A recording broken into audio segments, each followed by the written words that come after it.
Good morning everyone, welcome back. I'm actually back on deck 2 for the last week. I've been away at the mount, so it's good to be back on farm, although it was good to have a little break. Connor's here today mowing a bit of silage.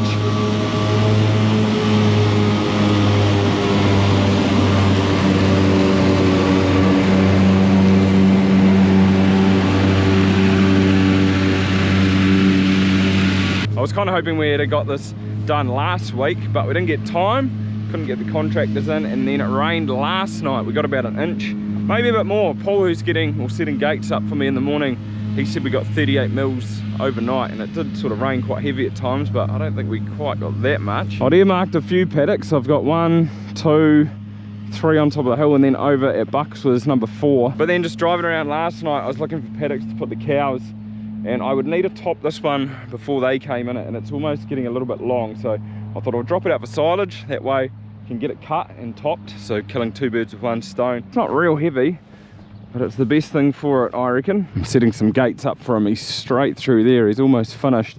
But this is one of the fescue paddocks that I cut for silage last time. Look at it now. It's growing great. I've had a grazing off this, so I have grazed it since it got baled, and it's come back really, really good.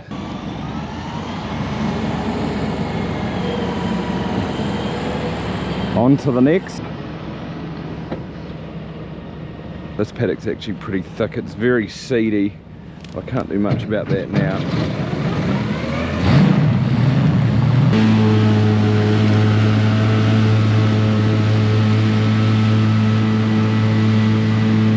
Oh yeah, the windrows in here are a lot thicker than that first paddock he did.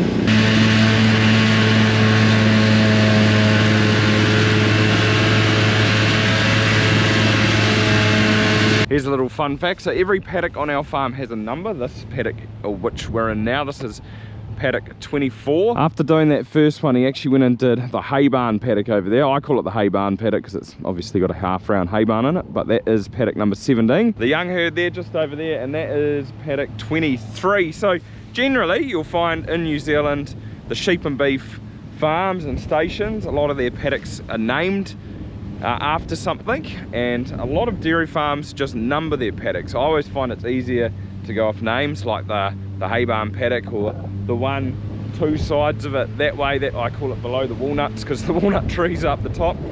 I'm a little bit dyslexic, and I find names are easier to remember than numbers.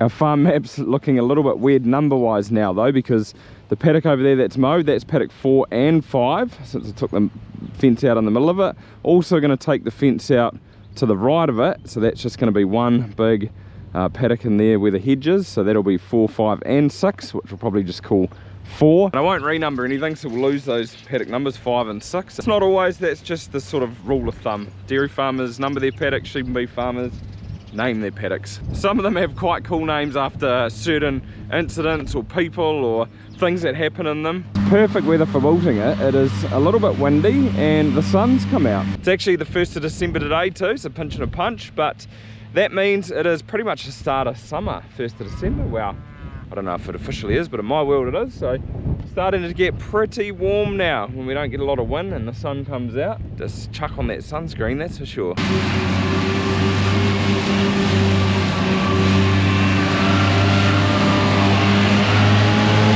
Also great conditions for growing grass. I topped this paddock here 2 nights ago, and it is just coming back with a vengeance.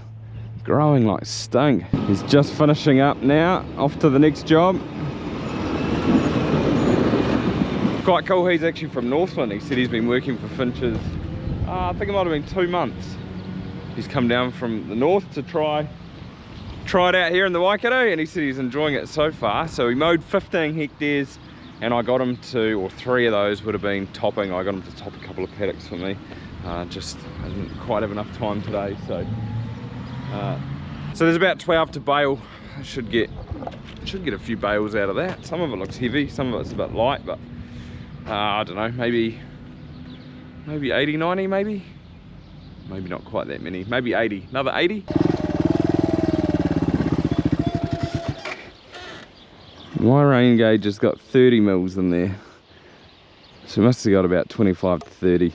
Attempted to mow my lawn the other night, and I got one run down here, and it's already regrown fast as, and that's just 2 days, I think it is. It's that time of the day again. Bit of an update. So the returns have started to slow down a bit, which is exactly what you want to see. Still getting probably more than I would have liked to come through. That's on heat.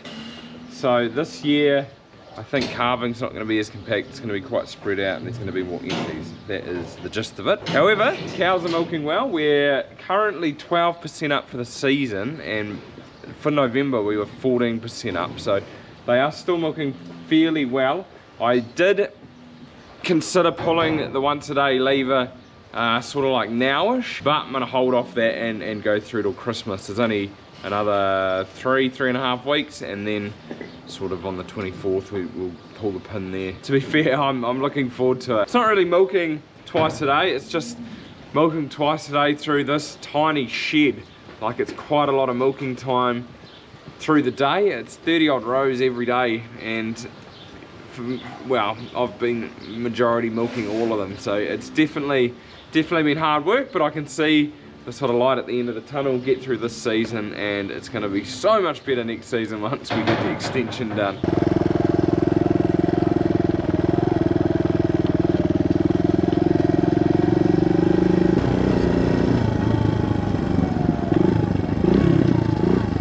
Another day almost over. Taking now for a bit of a run and come down to check out the maize. This stuff doesn't look too good, but that's all right. Josh came down before with the spreader, and he's just put a little bit of nitrogen on. You can see it down here, these pallets. Look, it's all tillering. These shoots are all tillering. That happened last year with this variety. I'm not quite sure why. I'll have to go back last year and watch my video, because I remember Maddie did say, but I can't remember. And see the difference between sort of these rows and here. See, it gets a little bit smaller. So these four are the sweet corn. 1, 2, 3, 4. It's actually looking pretty good. It's struck real well, and then it gets back to the maize again, which is a bit more leafy and a bit more taller. There's a stark difference between the two when you look at it like that. That's the unfortunate thing when you side dress with a tractor. You do lose plants every now and then, just due to tyre damage. And what happened here, it almost looks like, I don't know if this was a skip or just never got planted. Maybe the box ran out of seed, although it should have told him.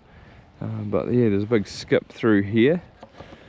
Nothing's germinated. Pretty happy with this crop though. It's looking great. It's looking really, really good, and absolutely going gangbusters at the moment as well. Growing like stink, although it was put in a month late. Not a month late, but 3 weeks. The usual rule of thumb for around here is you want to be fence high by Christmas. So we've got 3 more weeks, and we're about up to that first insulator there. So maybe another 0.8 of a metre to go. When you see it like that, you think, oh no way, it's not going to get there, but you get some heat and this stuff just absolutely bolts. While I was away, I got back on Friday and seen Scotty. He was planting, but the stuff next door, that's been done. I had earmarked about 15 hectares to put in there, and we only got about 9 planted. There was a couple paddocks which I pulled the pin on, which I showed you in one of my last videos, and then a couple of the paddocks which earmarked to plant. There's just a couple of wet spots and we couldn't get through them. Bill's actually sent me a photo while I was at the beach of there were 2 tractors stuck and a third one pulling the other 2 out, so they gave it a good crack, but just far too wet. I'd really like to do these paddocks here in maize next year, but to do that, these almost need stumping. They've got big hollows in places. I'll probably need also having drains put in or an overflow. So you'd have to get the digger in to do that. I'd love to do it though. This one, that one, and the next one, they're all rough as guts. Actually, that one there too. So I have earmarked it to do them one day. However, that'll do it for this video, guys. That silage is probably ready to go now, so they'll be here fairly early tomorrow to start on that, I imagine. So I'll see you next time.